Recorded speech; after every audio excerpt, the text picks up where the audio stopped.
Hello അസ്സലാമു അലൈക്കും, welcome back to my channel. ഇന്ന് ഞാൻ വന്നിരിക്കുന്നത് നല്ലൊരു അടിപൊളി അലുവയുടെ റെസിപ്പിയുമായിട്ടാണ്. നന്നായി പഴുത്ത മാമ്പഴം കൊണ്ടാണ് ഈ അലുവ തയ്യാറാക്കുന്നത്. വളരെ സിമ്പിളായിട്ട് ഉണ്ടാക്കാൻ പറ്റുന്ന ഒരു അലുവയാണ്. അപ്പോൾ ഇതെങ്ങനെയാണ് തയ്യാറാക്കുന്നത് നോക്കാം. വീഡിയോയിലേക്ക് പോകുന്നതിന് മുമ്പ് ചാനൽ ഇതുവരെ സബ്സ്ക്രൈബ് ചെയ്യാതെ കാണുന്നവരുണ്ടെങ്കിൽ ഒന്ന് സബ്സ്ക്രൈബ് ചെയ്ത് സപ്പോർട്ട് ചെയ്യുക. കൂടാതെ വീഡിയോ ഇഷ്ടപ്പെടുകയാണെങ്കിൽ ലൈക്ക് ചെയ്യാനും വിട്ടുപോകരുത്.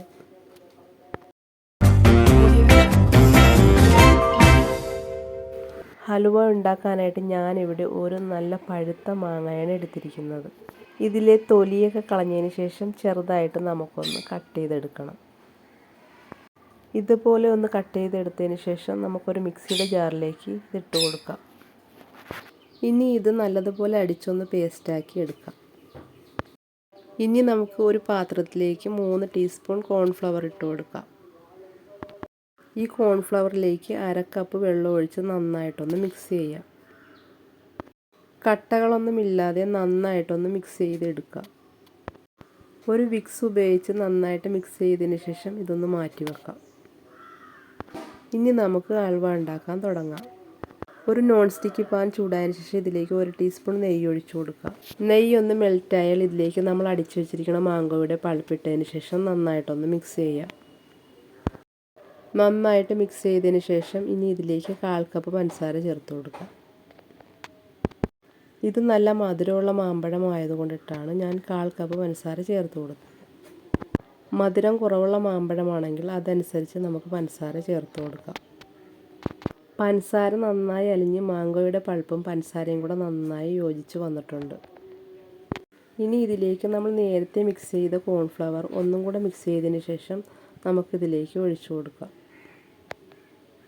ഇതിനി മീഡിയം ഫ്ലെയിമിൽ വെച്ചതിന് ശേഷം നന്നായിട്ട് തന്നെ ഒന്ന് ഇളക്കി കൊടുക്കാം. ഇതുപോലെ ഒരു വിക്സ് ഉപയോഗിച്ചതിന് ശേഷം നന്നായിട്ടൊന്ന് മിക്സ് ചെയ്യാം. ഇപ്പോൾ ഇത് ഒരു ഏകദേശം ഒന്ന് കുറുകി വന്നിട്ടുണ്ട്. ഈ ഒരു പരുവായി വന്നാൽ നമുക്കിതിലേക്ക് 1 ടീസ്പൂൺ നെയ്യ് ഒഴിച്ചു കൊടുക്കാം. നെയ്യ് ഒഴിച്ചതിന് ശേഷം ഇതൊന്ന് നല്ലതുപോലെ ഒന്ന് മിക്സ് ചെയ്യാം. നെയ്യ് നല്ലതുപോലെ ഒന്ന് മിക്സായി കഴിഞ്ഞാൽ ഇതിലേക്ക് 1 സ്പൂൺ നെയ്യും കൂടെ ചേർത്ത് കൊടുക്കാം. അതിനുശേഷം ഇത് നന്നായിട്ട് തന്നെ ഒന്ന് മിക്സ് ചെയ്യാം. ഇപ്പോൾ ഇത് നന്നായിട്ട് തന്നെ ഒന്ന് കുറുകി വന്നിട്ടുണ്ട്. ഇനി ഇതിലേക്ക് 1 ടീസ്പൂൺ നെയ്യും കൂടെ ചേർത്ത് കൊടുക്കാം. അതിനുശേഷം ഇത് നന്നായിട്ട് തന്നെ ഒന്ന് യോജിപ്പിച്ച് കൊടുക്കാം. ഏകദേശം ഒരു 4 ടീസ്പൂൺ നെയ്യാണ് ഇതിലേക്ക് വേണ്ടത്. ഒന്ന് കുറുകി വരുമ്പോൾ 1 ടീസ്പൂൺ നെയ്യ് ഒഴിച്ച് യോജിപ്പിച്ച് എടുക്കാം. ഇതിപ്പോൾ ചട്ടിയിൽ നിന്ന് വിട്ട് വരുന്നൊരു പാകമായിട്ടുണ്ട്. ഇനി ഇതിലേക്ക് കുറച്ച് ക്രഷ് ചെയ്ത നട്ട്സ് ചേർത്ത് കൊടുക്കാം. 1 ടീസ്പൂൺ വെളുത്ത എള്ളും കൂടെ ചേർത്തതിന് ശേഷം നന്നായിട്ടൊന്ന് മിക്സ് ചെയ്യാം. ഈ ഒരു പരുവായി വരുമ്പോഴത്തേക്കും ഫ്ലെയിം ഓഫ് ചെയ്യാം. ഇനി നമുക്കിതൊന്ന് സെറ്റാക്കി എടുക്കാം.